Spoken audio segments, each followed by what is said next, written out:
Now to the chaotic moment we first broke at 10 last night. A security concern grounded a flight from Houston to Amsterdam. Police and the FBI responded to reports of two men arguing aboard the plane. That argument forced 269 passengers off the flight while the plane was still on the tarmac. And this is not the only security scare in recent weeks. And there have been so many, in fact, that Channel 2's Sara Donchey talked with an aviation expert. She's joining us now in studio with their take on all this. Sarah?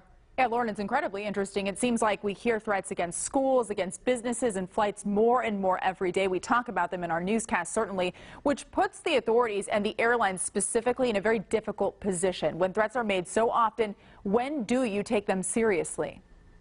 When it comes to making the decision. Josh Verdi is an aviation expert who knows firsthand just how hard it can be to be responsible for so many lives.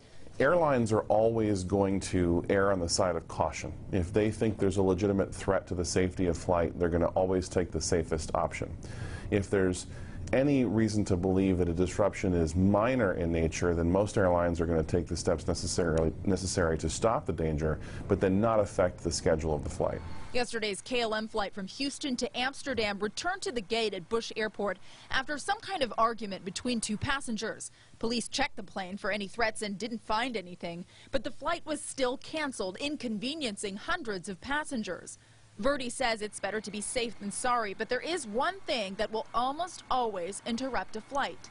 If it's just a minor disturbance on the plane and things can be worked out, it's possible. But again, if the passengers creating the disturbance are interfering with the flight crew members, then it's likely they're going to return to the gate.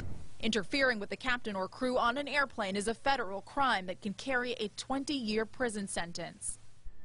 Ultimately, the two men arguing on the KLM flight yesterday, they were not arrested. Our expert found that to be interesting. Ultimately, it is up to the airline to assess every threat and decide how to handle it. Keith? All right, Sarah.